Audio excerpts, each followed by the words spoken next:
escuchar, me avisan, por favor. Entonces, les decía, cuando tenemos, por ejemplo, los factores, el factor de riesgo, como bien lo había dicho, era la probabilidad de desarrollar una enfermedad dado que se presenta un fenómeno. Ahora, no todos los factores de riesgo son los que van a determinar la presencia o la ausencia de la enfermedad. Aquí es donde entra el factor de riesgo y factor determinante. Sin embargo, también existe algo que se llama factor protector, que básicamente es una variable que se va a presentar y nos va a permitir no desarrollar. Su presencia va a permitir que la enfermedad no se desarrolle o bien que la enfermedad no afecte de manera grave, no evolucione de manera grave. ¿Sí? Entonces, debemos de ser claros que puede haber factores protectores, factores de riesgo y factores determinantes. Ahora, en el factor pronóstico, por ejemplo, hay una condición que se refiere a la condición presente en las personas que ya están enfermas y que nos van a permitir determinar el nivel de daño que pueden presentar, ¿sí? Que puede ser un daño ya considerable o puede ser menor probabilidad de tener alguno. Entonces, el factor pronóstico nos va a permitir determinar eso. Sí se puede observar que pase la siguiente diapositiva.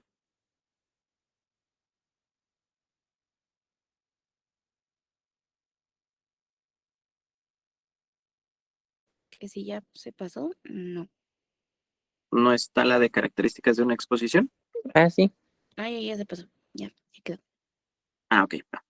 Ok, entonces, para poder analizar las exposiciones, nosotros debemos determinar la ocurrencia, si es solamente una vez, si es de forma intermitente o si es continua, la intensidad, su calidad o efecto biológico y la interacción con otras exposiciones, porque, por ejemplo, hay exposiciones que al estar en contacto con otras variables, con otras características, estas pueden tener sinergia o tener un efecto antagónico, o finalmente, pues no generar ningún problema, ¿no? Incluso la presencia de dos fenómenos que pueden desarrollar enfermedades puede desembocar en una situación un tanto curiosa. ¿En qué sentido? Por ejemplo, la relación que existe entre Plasmodium falciparum y la anemia falciforme. ¿Han escuchado hablar de estos dos cuadros? Recientes, fenómenos, no sé cómo llamarlo.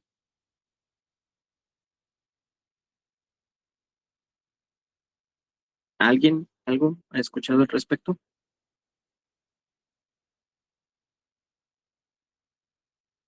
De la anemia falciforme, un poco. ¿Qué característica tiene la anemia de células falciformes? Bueno, pues es que es, en primera, pues tengo entendido que es hereditario, ¿no? Y, y pues como su nombre lo dice, bueno, los glóbulos tienen una forma diferente a la normal. ¿Qué forma? Hay una forma en particular. ¿Recuerda? Tienen forma de hoz, ¿no? Exactamente. La característica particular que tiene la anemia de células falciformes es que los eritrocitos adquieren una forma de hoz. Resulta que la presencia de la anemia de células falciformes es un factor protector para desarrollar infecciones por Plasmodium falciparum. En este sentido, permítame un momento. En este sentido, ¿qué es lo que sucede? Estamos ante dos fenómenos, dos interacciones de enfermedad, bueno, dos cuadros, ¿sí? Resulta que la anemia de células falciformes, el hecho de que tenga esta forma, el eritrocito, hace que el parásito, Plasmodium falciparum, no pueda entrar en él y no puede llevar a cabo su ciclo celular, ¿sí? Entonces, aquí estamos viendo que el tener anemia de células falciformes parece ser un factor protector para el desarrollo de una parasitosis por Plasmodium falciparum. Plasmodium falciparum, ¿qué enfermedad provoca?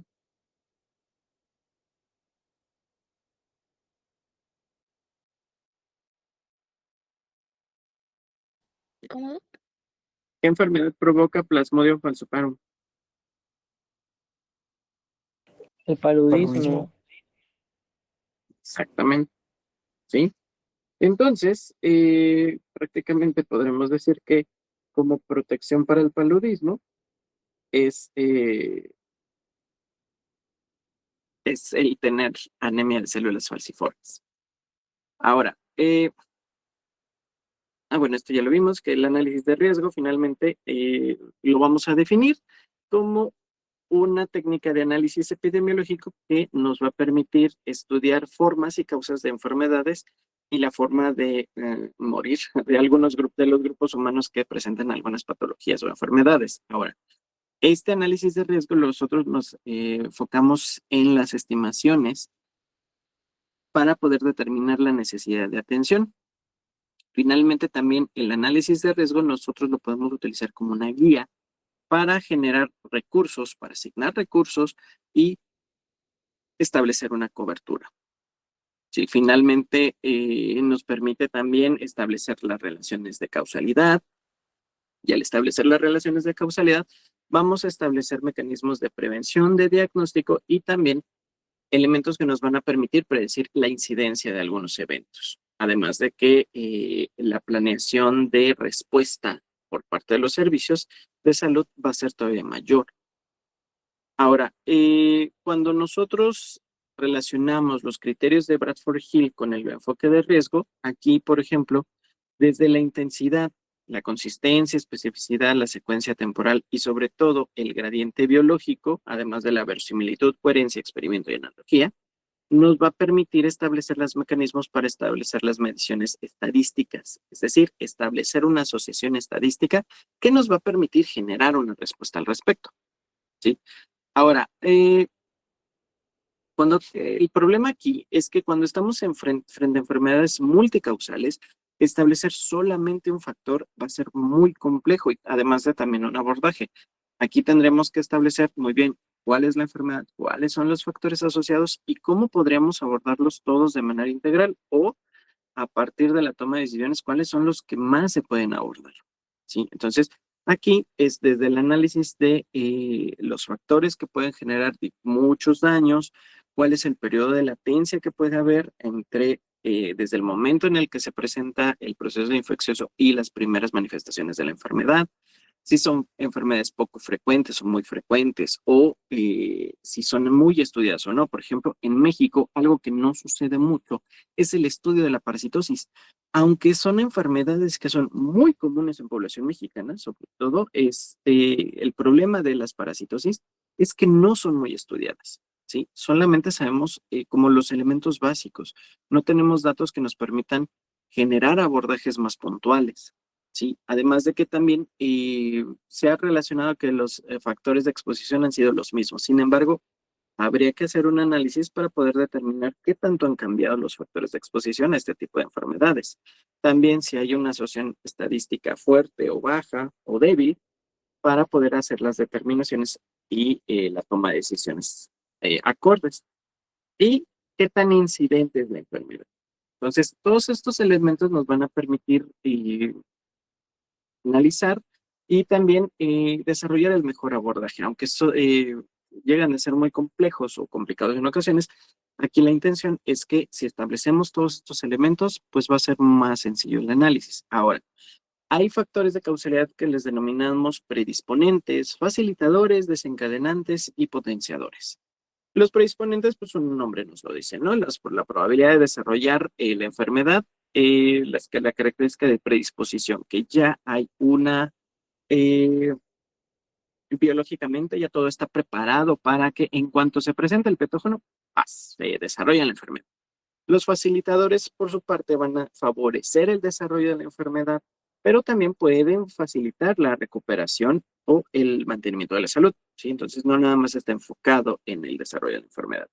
Los desencadenantes básicamente es que a partir de la exposición de estos, la aparición de la enfermedad es inminente, está ya prácticamente es un hecho, ¿sí? Y también tenemos los factores potenciadores. Los factores potenciadores nos van a permitir determinar qué tan fuerte o qué tan bajo se puede dar la enfermedad. Permítanme un momento, chicos, están insistiendo con una llamada. Una disculpita.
Ya, chicos, perdón. Es que luego mi hermano cuando no me, cuando está enfermo me está marque y marque. Pero bueno, ¿en qué me quedé? Ah, los potenciadores.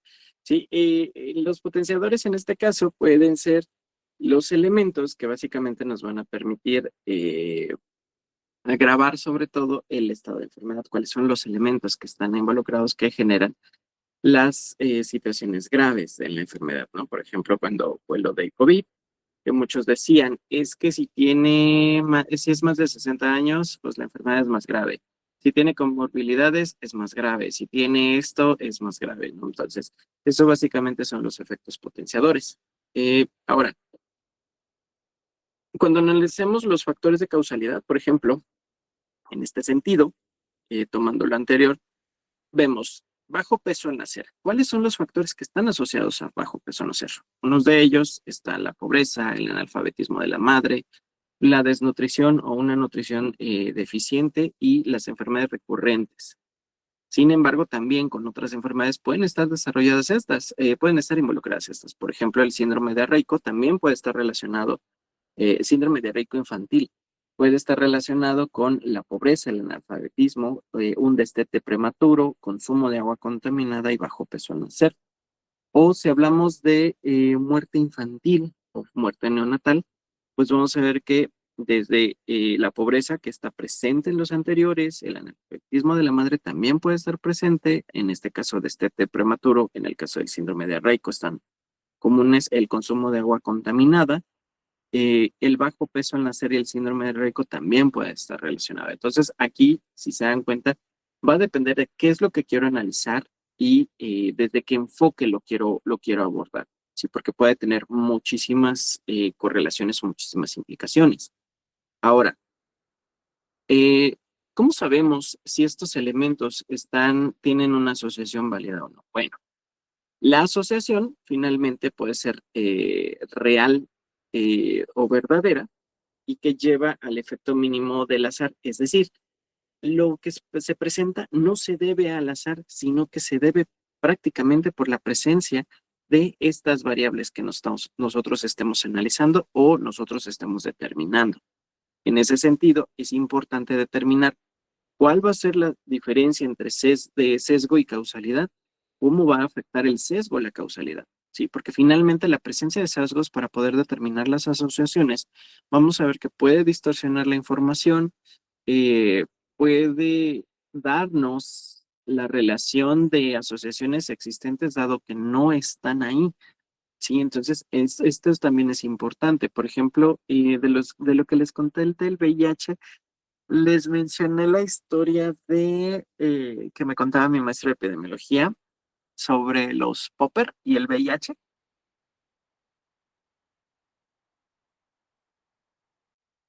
¿Los poppers? ¿Perdón? No. Ok. Se han escuchado hablar de esto, ¿no? Han visto La Rosa de Guadalupe. Estas son memes. Obvio. ¿Y qué son?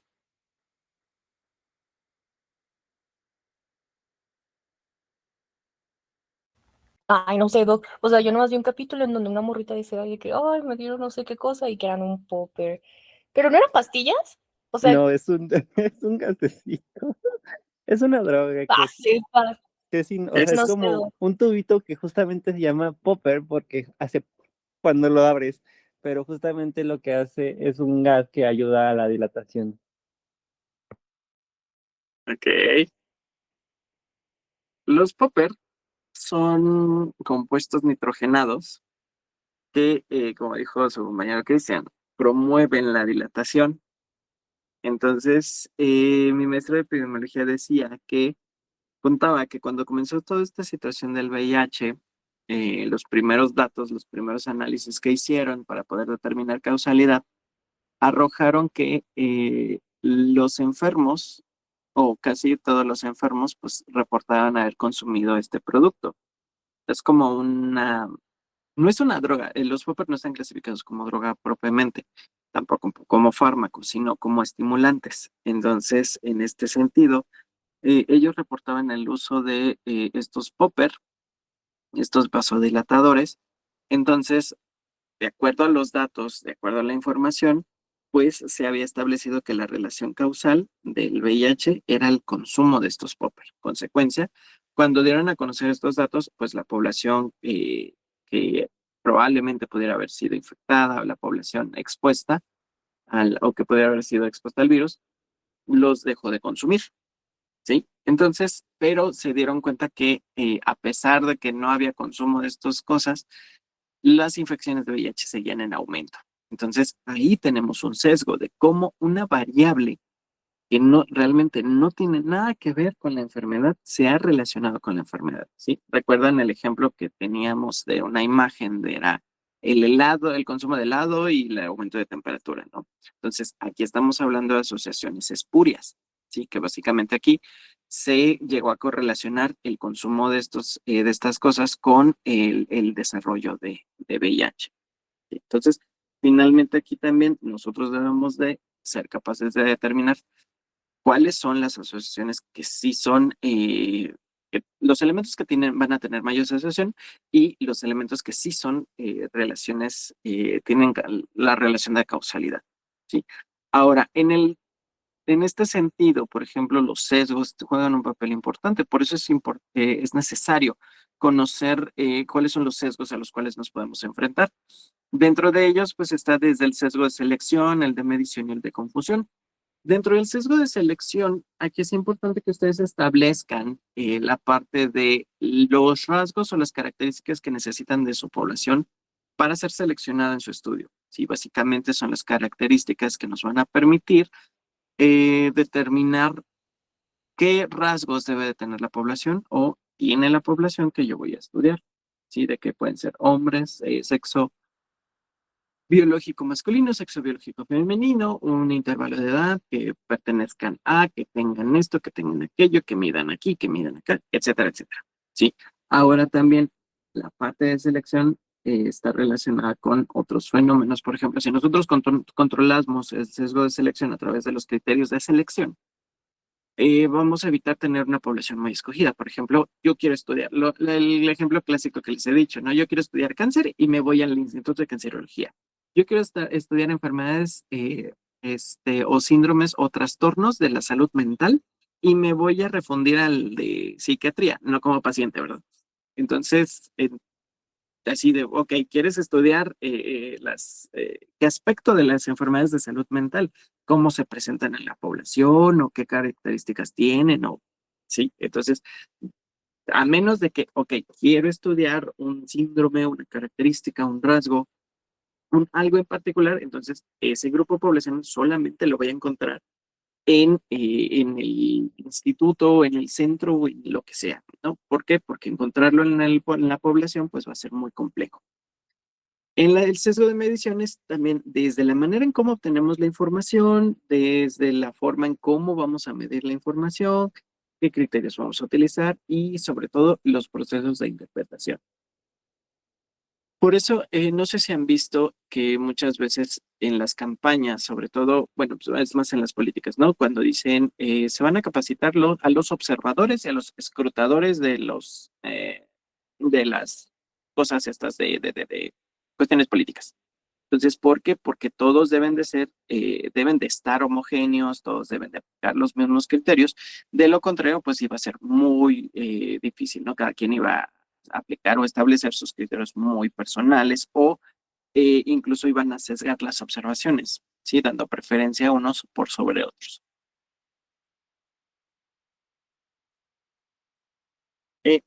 Permítame un momentito.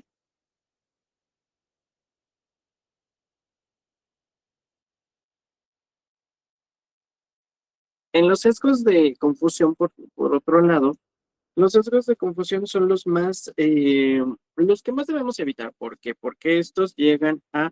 Ay, ¿se sigue viendo la presentación o ya está? Todavía se Sí, ve. no, que se sigue viendo. Ah, ok. Es que no sé qué se movió. Los sesgos de confusión son los que más le van a quitar validez a nuestros estudios. ¿Por qué? Porque las variables confusoras son las que más pueden afectar las variables que nosotros estamos analizando. Sí, es lo que les decía. Por ejemplo, en otras ocasiones, vamos a estudiar enfermedades, por ejemplo, vamos a estudiar probabilidad de desarrollar enfermedades autoinmunes, ¿no? Entonces, ok, ¿cuál podría ser una variable que pueda estar ahí involucrada que sea difícil de ver en un principio? ¿Cuál considerarían ustedes?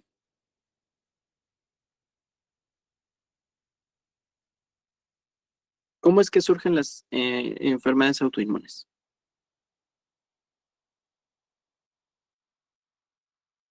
¿Algún rasgo que tengan?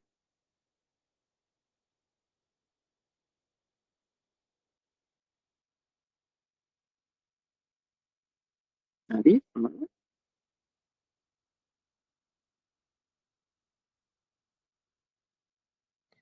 Pues se origina porque obviamente hay un desorden en el sistema inmune, entonces es desde el sistema inmune adaptativo. Entonces pues la única relación que tienen las enfermedades autoinmunes, que hay un desordenamiento también genético, la cual desconoce nuestro propio cuerpo. Un desordenamiento genético. Ok. Pues es que también está, según recuerdo, lo que me explicaron es que era combinación tanto de factor genético como desencadenante ambiental. Entonces, Desencadenante. ¿qué? Es que no escuché. Desencadenante. Ah, sí, es que soy yo, se me lengua la traba, pero bueno. Ok. Bueno, ahí, por ejemplo, podemos decir, si nosotros nada más lo relacionamos con cuestiones ambientales, es decir, los factores sociales, laborales y todas estas cuestiones, y nada más lo relacionamos desde ese sentido, y no incluimos los factores genéticos, pues ahí estamos incluyendo un sesgo de confusión. ¿Por qué? Podemos decir, es que esta población es más propensa a desarrollar enfermedades autoinmunes. Bueno, ¿cuál población? La que se dedica a trabajar en call centers.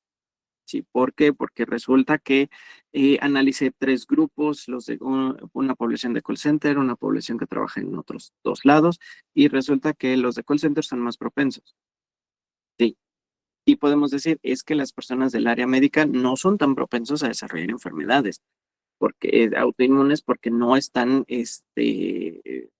las condiciones de estrés a las que están expuestos no son tantas como las de las personas de un call center, ¿no? Entonces, aquí podríamos decir, ok, bueno, sí puede ser, ¿no? Entonces, y en el momento en que hacemos un análisis, empezamos a encontrar datos que nos generan todavía mayor incertidumbre, mayor variabilidad, y a alguien se le ocurre decir, ¿cómo controlaste tu variable genética? Es decir, ¿la qué cosa? ¿No? Y entonces resulta que la cuestión genética pues está más relacionada en las poblaciones de call center porque pues no sé, puede ser que esta población proviene de un poblado, de una zona geográfica donde es muy común este rasgo genético y entonces la probabilidad de desarrollar trastornos autoinmunes es mayor. Sí, entonces ahí se cae mi correlación de que no es que trabajen en un call center, ¿sí? O que trabajen, unos que trabajen en call center y otros que trabajen en medicina y otros que trabajen en otro lado. No, sino que viene por cuestiones genéticas provenientes de una zona geográfica particular. Entonces ahí nosotros debemos de ser capaces de establecer ese criterio y cómo lo vamos a controlar. Sí.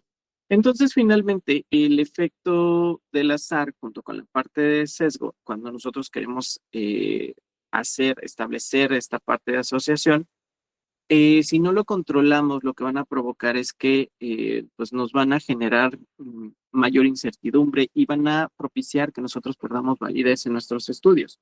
Entonces, bajo estos supuestos, también es importante establecer, ok, cuáles son los criterios que voy a utilizar para mantener la validez y viabilidad de mi estudio en los ensayos clínicos, en los estudios de corte, casos y controles o los estudios transversales. Finalmente también, si nosotros seleccionamos un diseño de estudio de causalidad, este va a depender de la pregunta que nosotros queramos contestar.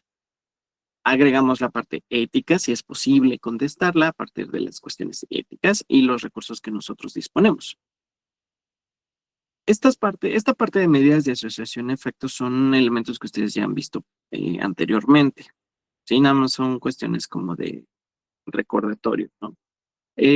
No hay que olvidar que las medidas de asociación de efecto van a ser indicadores epidemiológicos que nos van a valorar la fuerza o magnitud de la relación estadística que va a existir entre un factor de estudio y una enfermedad. Nos van a expresar cuántas veces más o cuántas veces menos es la probabilidad de que se presente la enfermedad en un grupo expuesto a un factor determinado, a una variable, sobre todo cuando lo comparamos con el grupo poblacional no expuesto. Además de que también nos permite determinar que el grupo de referencia que debe ser elegido de manera arbitraria.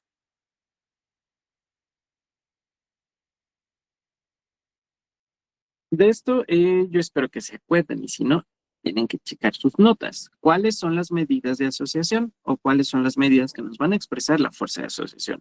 Está el riesgo relativo, que también le dicen razón de riesgo, razón de incidencias acumuladas en el caso de los estudios de corte, riesgo atribuible o fracción etiológica. En las medidas de razón, por ejemplo, tenemos la razón de riesgos o riesgo relativo, razón de tasas, razón de prevalencia, razón de momios para prevalencia. Y en las medidas de diferencia de riesgo, de tasas o prevalencia, según sea el caso, y la coeficiente de correlación y coeficiente de regresión. Sí, entonces todos estos elementos, ¿en dónde los vieron? Se me fue el nombre de la materia. No me pueden decir que no la han visto porque sí la vieron. En salud. Esa, en salud pública. ¿Salud pública y qué se llama? Comunidad, y la segunda parte es promoción a la salud. Esa, comunidad de promoción de la salud. Ahí ustedes ya vieron eso. Entonces, esto ya es más que sabido por ustedes, ¿verdad? ¿Verdad? Ok, bueno, entonces no me voy a detener. Aquí nosotros podemos comparar las frecuencias, sin embargo, hay determinados estudios en los cuales vamos a poder utilizar una u otra. Por ejemplo, la incidencia, sobre todo. Vamos a ver. ¿Qué es la incidencia?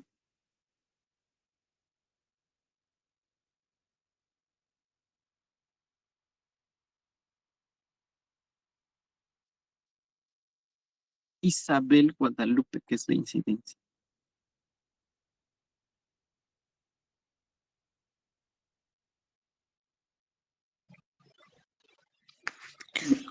El número de casos que van a resultar. No. Ana Leticia. Pues es la cantidad de casos nuevos en una enfermedad. Cantidad de casos nuevos. Bueno, ok, el número de casos nuevos de una enfermedad en una población determinada. ¿Y la prevalencia?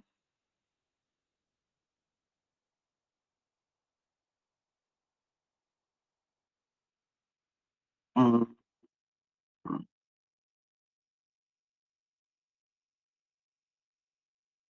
María Fernanda Gonzaga. Pues son las personas, o bueno, el porcentaje de personas que tienen la enfermedad en un momento específico. Bien ahí.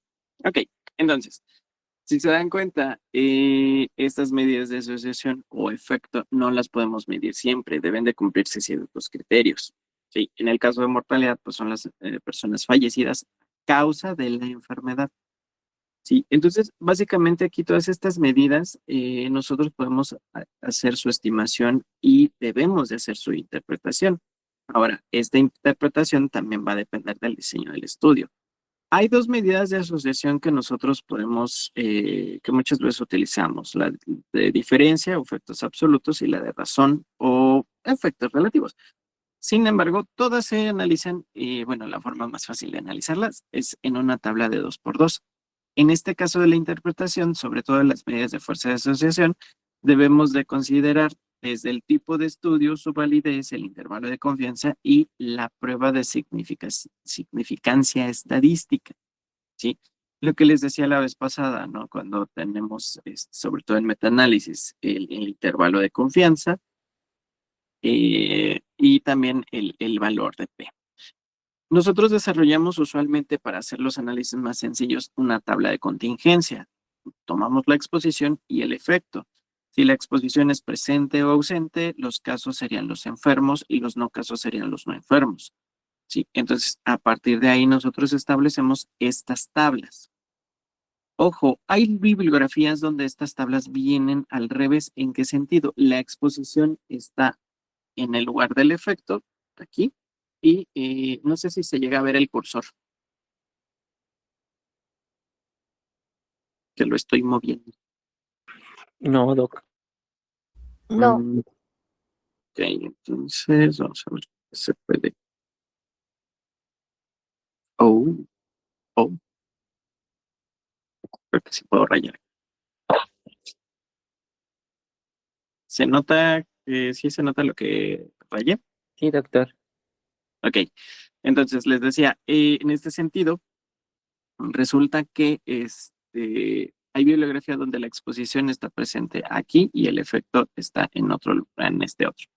Entonces, aquí deben de ser muy cuidadosos al momento de observar, porque hay veces en que se casan con esta tabla y es casi como, es que la tabla de 2x2 y es la única que se sabe, y en realidad, pues, tiene, se aprecia de forma diferente dependiendo de la bibliografía. Ahora, si nosotros queremos hablar de variables, por ejemplo, la variable dependiente, la vamos a encontrar en el caso de, poner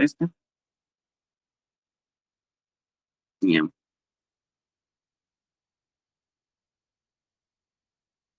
Creo que no quiere.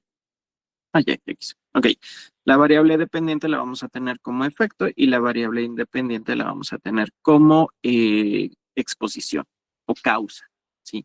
Entonces, así es como vamos a poder ir presentando cada uno de estos datos, ¿sí? Entonces, aquí finalmente todo va a depender de cómo nosotros vamos a manejar esta información y cómo la querramos presentar.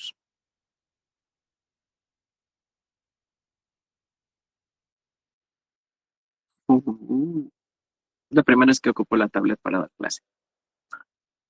Ok, cuando hablamos de riesgo relativo, lo vamos a definir como razón de incidencia acumulada, que nos va a permitir establecer la razón que existe entre el riesgo de los expuestos y el riesgo de los no expuestos para desarrollar la enfermedad. Aquí nosotros hacemos la comparación de incidencias acumuladas y la razón de incidencia acumulada se va a definir como la medida que mejor refleja la asociación entre una exposición y un evento o un efecto. Sí, básicamente, si recuerdan la tabla anterior, esta, ponemos A, B, C, D y este acrónimo, que en realidad era M1 y N1, pero por cuestiones prácticas muchas veces lo ponemos como mi, mo, mi, no. Y este es M0, N0. Pero bueno, por eso les digo, hay veces en que se aprenden esto así como A, B, C, D, mi, mo, ni, no, y y se queda nada más con eso y ya después se encuentran otras tablas de 2x2 con los datos invertidos de las variables y pues ahí obtienen datos súper raros. ¿Cuándo vamos a poder utilizar el riesgo relativo? En estudios de corte y en ensayos clínicos controlados. Ahí es donde sí podemos determinar esta parte de razones. El riesgo relativo, pues vamos a ver qué es la división de A entre NI, que es básicamente los casos en los expuestos y el total de los expuestos, entre C entre NO, que es los casos en los no expuestos, entre el total de los no expuestos. ¿Sí? Y a partir de ahí nosotros vamos a obtener un resultado. Ahora, podemos tener incidencia acumulada en expuestos e incidencia acumulada en no expuestos. Y finalmente, a partir de aquí, pues nosotros hacemos la razón de el riesgo relativo a partir de los expuestos entre los no expuestos. Sí, básicamente utilizando estas formas.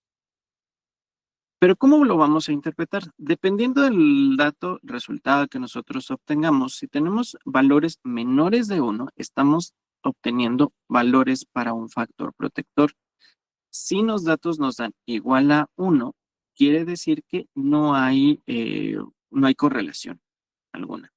Si estamos hablando de datos que nos dan entre 1 y 3, clínicamente no hay significancia, pero si son datos mayores a 3, son clínicamente significativos. Sí, entonces, en este caso, la razón de riesgos o razón de momios o riesgo relativo nos van a permitir determinar aquí qué tan correlacionado está con las variables, si la causalidad, sí, y aparte si es clínicamente significativo o no. Ahora aquí, por ejemplo, en esta, tenemos un grupo de, aquí se las presento, 1.300 individuos sanos en los que se quiere determinar el efecto de fumar en el desarrollo de cáncer de pulmón. Vamos a ponerlo así. 1.300 individuos sanos en los que se quiere determinar el efecto de fumar en el desarrollo de cáncer de pulmón. 500 son fumadores activos, 800 no fuman. Y cuando se realiza el estudio se encuentra que entre los fumadores, 350 desarrollan cáncer de pulmón y entre los no fumadores, 100 desarrollan la enfermedad. Si analizamos propiamente el texto, vemos que es un estudio de corte y partimos de la exposición para conocer el efecto en la población. En este caso, por ejemplo, ¿cómo acomodaríamos los datos? Tenemos las variables, que es cáncer de pulmón y fumadores, expuestos y no expuestos, casos y no casos. ¿Qué datos irían en esta tabla de 2×2?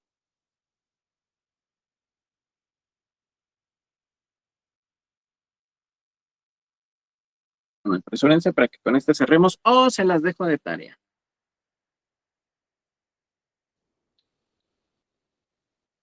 Serían los 500 que son fumadores activos y los 800 que no fuman. ¿En dónde? Espera, deja analizo. Vámonos como Jack el Destripador, vámonos por partes. Partimos de un grupo de 1.300 individuos sanos. ¿Estos qué son?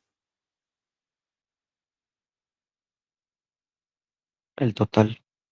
El total. Entonces, eso va como por aquí.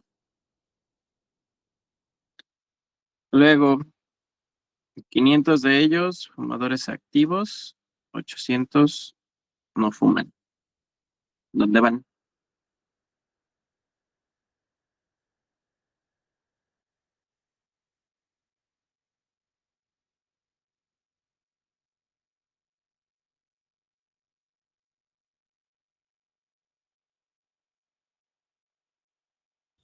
Pues en la parte,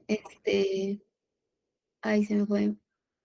Pues donde está la palabra fumadores, hay unos dos cuadritos que tienen la E, ¿no? De estos, por ejemplo, estos son expuestos y estos son no expuestos. Estos son casos expuestos, casos no expuestos, no casos expuestos, no casos no expuestos. Y aquí son totales. En no expuestos van los que son que no fuman, los 800. ¿En dónde? Abajo en la E con sombrero. Ok. ¿Abajo? ¿Aquí? No, o sea, arribita donde está la tachecita. Adentro del cuadro. Ajá, sí. Aquí van, ¿cuáles? ¿800 o 500? 800 porque son los no expuestos, los que no fuman. Ajá, y los 500 irían en el de arriba. ¿Seguros?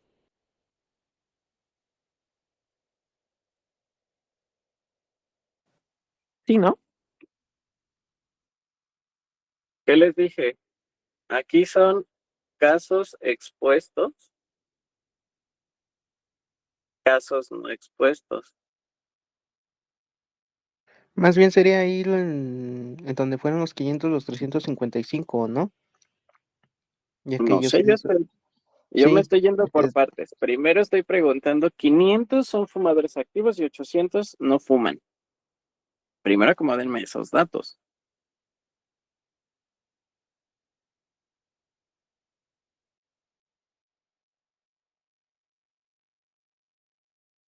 ¿Qué no 500 si son fumadores activos serían los expuestos y 800 que no fumen serían no expuestos totales? Pues sí, ¿no?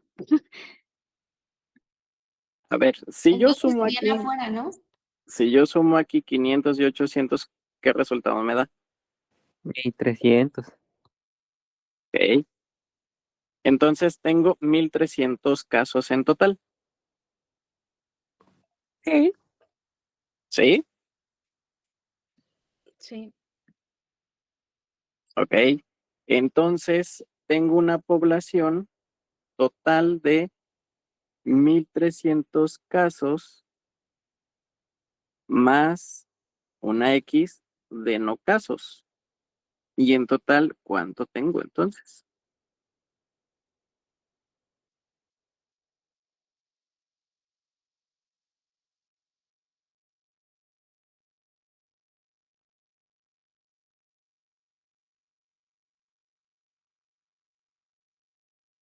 Es que de esos 1300 casos, Ujú.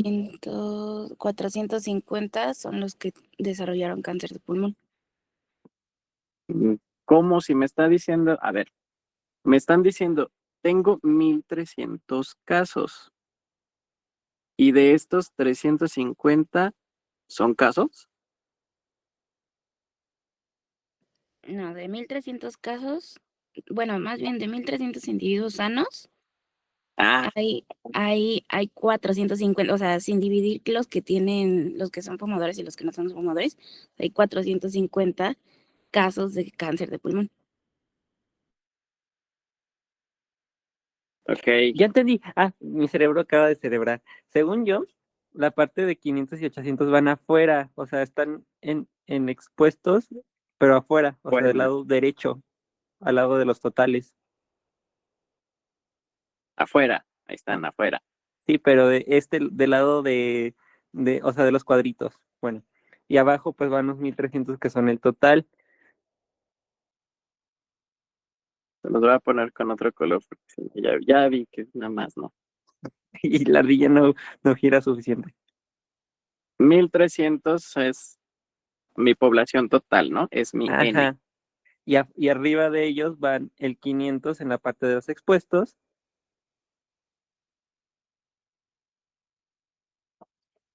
500 en la parte de los expuestos. Pero hasta afuera, a la derecha, ajá, ahí, mero, y 800 abajo, porque son los totales ¿Totales de qué?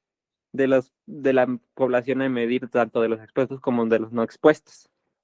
¿A qué nos referimos con expuestos? Aquellos que están con el factor de riesgo para contraer lo que bueno, los fumadores activos. 500 fuman Sí, y 800 no fuman. no fuman. Ajá, y luego, Pues ya, después nos pasamos al siguiente renglón, que es los de los 350, que son los que contrajeron, bueno, son aquellos que tuvieron cáncer, o sea, la población que pues sí dieron positivo, que va en la parte de adentro, en la primera, que es la intersección entre la E sin sombrero y la C sin sombrero. Los a ver, que sí, esto entonces, caso y no caso, ¿cierto? sí, ¿Qué quiere decir esto? Que estos sí tienen cáncer y estos no tienen cáncer. sí, o sea, son los 350 en los que sí tuvieron cáncer con el factor predisponiente. Lo que dice aquí, los individuos fumadores, 350 desarrollaron cáncer. ¿Dónde va? Acuérdense En que el que esto tiene, están expuestos, o sea, en el primer, acuérdense que este tiene letras. Este es A, B, C en A. y D.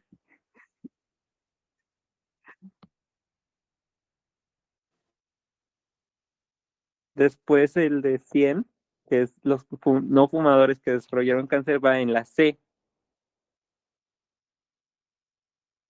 Y ya solo nos quedarían las X, que son las B, pero es una resta.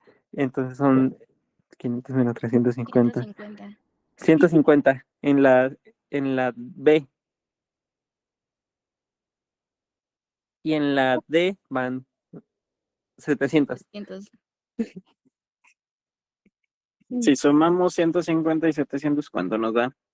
850. Si sumamos 350 y 100, ¿cuánto nos da? 450. Si sumamos 450 y 850, ¿cuánto nos da? 1300. Si sumamos 500 y 800, ¿cuánto nos da? 1300. ¿De dónde sacaron todas las sarta de barrabasadas que me dijeron hace rato? No sé. De tarea van a calcular todo esto. Ay. Bueno. Ay, niños. Y van a hacer este problema también, creo que no les puse. Genial. Al miércoles. ¿Se lo entregamos aquí? No, se los voy a ir preguntando. Ah, ok, está bien.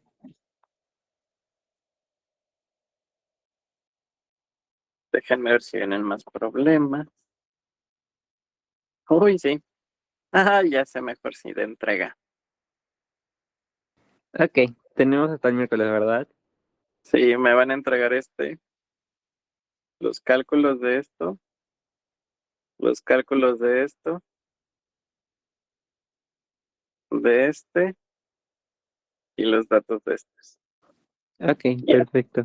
Ya tienen aquí el resultado, entonces no les puede salir mal.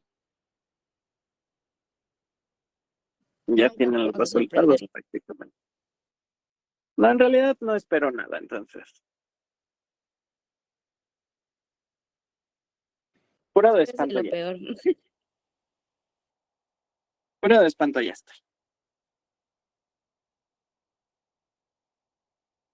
¿Dudas, comentarios? ¿Todo claro? Todo claro. Bueno, ya ahorita ya. Claro como agua puerca. Claro, como el agua de, pues el agua que tiene Nixtamal, yo creo, porque así, claro. Por eso dije.